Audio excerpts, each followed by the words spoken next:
سلامونه او نیکیلمونه زما سباون تاسو ګورئ د کیسه ډیجیټل یوټیوب چینل. نن پر درو مختلفو موضوعاتو باندې خبره کوو د هغه چا لپاره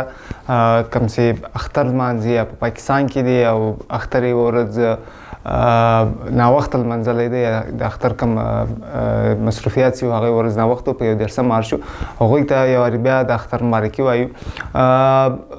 لکه څنګه چې موږ تاسو ته خبر درکوي 2 ورځې وړاندې کله چې پر 11 یا په 19 مارچ باندې د مردان په سیمه کې په تحصیل کې کټلنګ هلته یو سیمه ده، په هغه کې ډرون اټیک شوی و. په دې ډرون اټیک کې کوم چې دعوی دي د پاکستان مرکزی حکومت هغه ډیر مطلب د افسوس خبرې دي. هغه په دې معنی سي د هغو خلکو کسان بولي ترهګر په نامه یادوي. بل لوري ته بیا عام کم کسان سي دي، ځایي ولس سي دي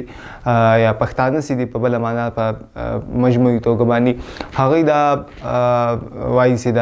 عام کسانو د دې سیمې اوسېدونکي او بلکې دا هغه کسانو چې شپانه ولو او دلته ژوند کوي او چیرې هلته د دوی د مالو دپاره یو ځای په غرونو کې یو شی راشنه کېدی هلته پسې ځي. نو دا د سوات خلک وو او د مردان پر لوري باندې روان وو. په دې غره کې ولو دوی خپل له مالونو سره وو. په دې کې د 9 کسانو د وژل کېدو خبر وو، 2 پکې ماشومان وو او دغه رقم د 5 زنانو خبر ورکړل شوی او د 2 سړیانو. خو بل لوري ته پاکستاني کم حکومت چې دی یا مرکزی کم حکومت چې دی او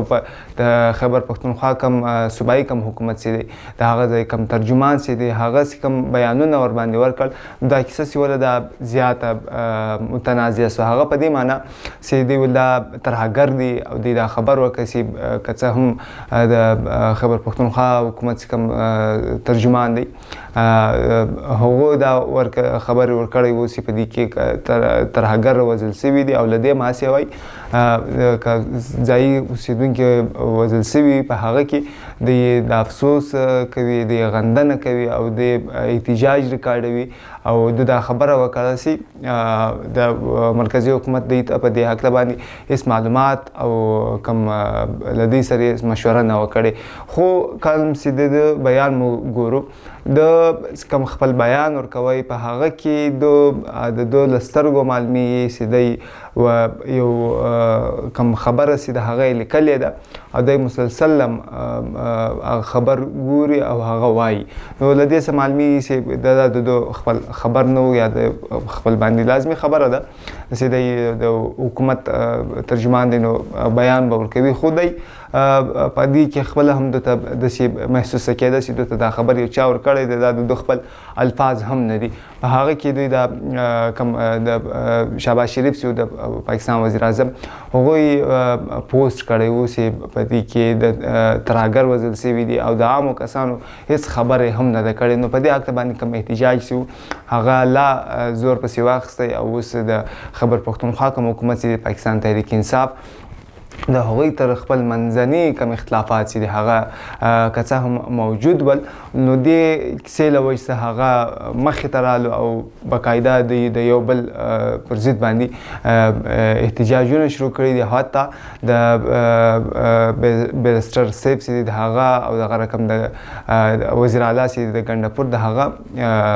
د استعفا مطالبه کیږي. د دې یو بل تاریخ هم دا پاتې شوی دی چې وزیر اعظم عمران خان چې کله پاته وله هلته دی وزیر اعظم ولو نو دی زیات مشهوره هم په دې وجې شو چې د ډرون اټیک مخالفت کړی و.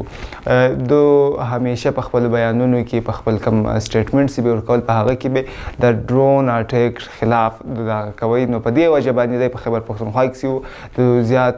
شهرت یو وجه هم دغه وله. خو فعلا دا کم حالات چې دی په خیبر پښتونخوا کې د دې کیسې له وجې څخه هغه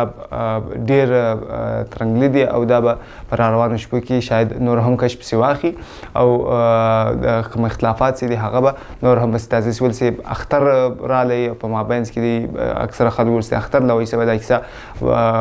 کته پاسي یا کته بولاړ سي خو دا کیسه فعلا دغه دی او په راروانو شپو کې د سیمالمي یا د سرګندي سي دا کیسه به نور هم بس زیات سي ول سي اختر هم د تیریدو سو یا ختم سو او دا کوم کیسه سي د هغه احتجاج سي د هغه لا هم دوام لري. بل د افغان مهاجرینو کوم کیسه سی ولا په 11 مارچ باندې موږ تاسو ته باقاعده په وار دا کوم خبر سي دی هغه درکړی دی ای سی سی کارډونه او کوم شاوخوا اتل لکه دی اتنیم لکه دی په دې کې زیاتره یو کسان تللی هم دي ولدې ما سی وای هغه افغان کډوال یا هغه افغانان سی بغیر کوم ډاکومنټ یا اسنادو په پاکستانی کوم حدود سي په هغوی کې د یو سی د هغوی پر ضد باندې حکومت په وار وایي چې د دې پر ضد باندې به عملیات کوي او بیا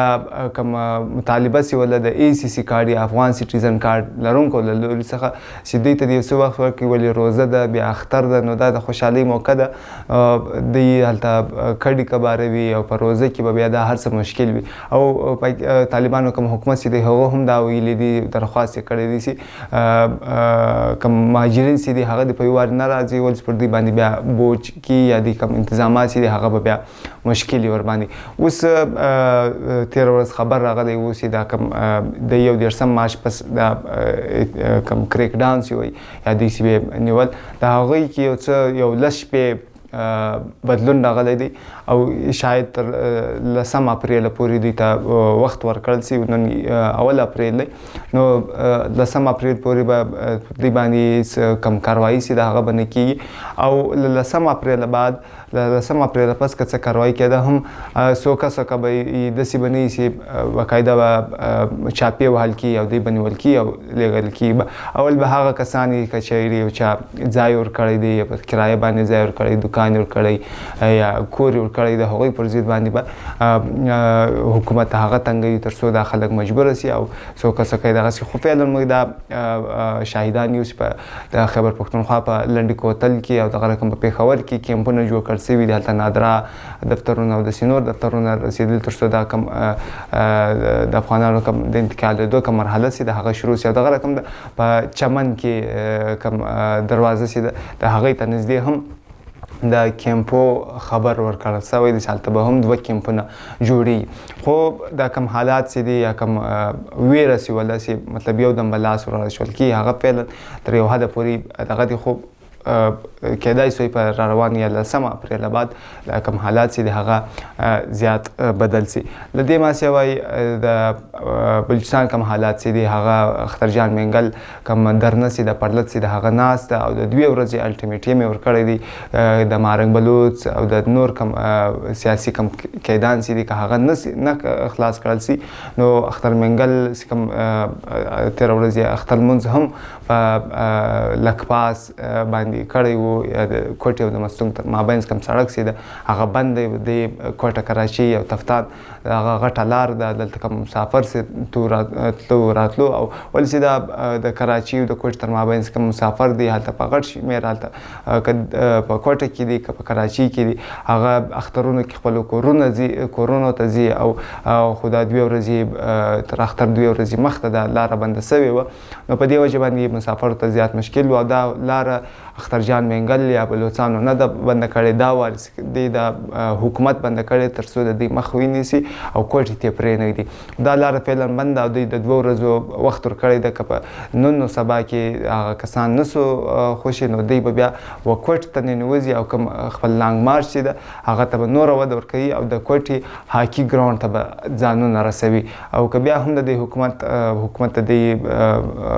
غوښتنې ونه منلې نو دا په نظر کې دی دا لري چې کېدای شي دی د اسلام آباد پر لوري باندې ولاړ سي او اسلام آباد ته لانګ مارچ وکړي دا د نن کوم تازه او مهم موضوعات زموږ کوم چینل چې دی هغه تاسو نه سبسکرایب کړئ سبسکرایب یې کړئ سره او زموږ ته خپل رائے د کمنټ له لارې له موږ سره شیر کړئ تر څو موږ سره خپله مشوره شیر کړئ چې موږ دا کوم کار چې دی دا تر تاسو پورې نور څنګه په ښه بڼه تر تاسو پورې در رسولی سوی ډیره مننه.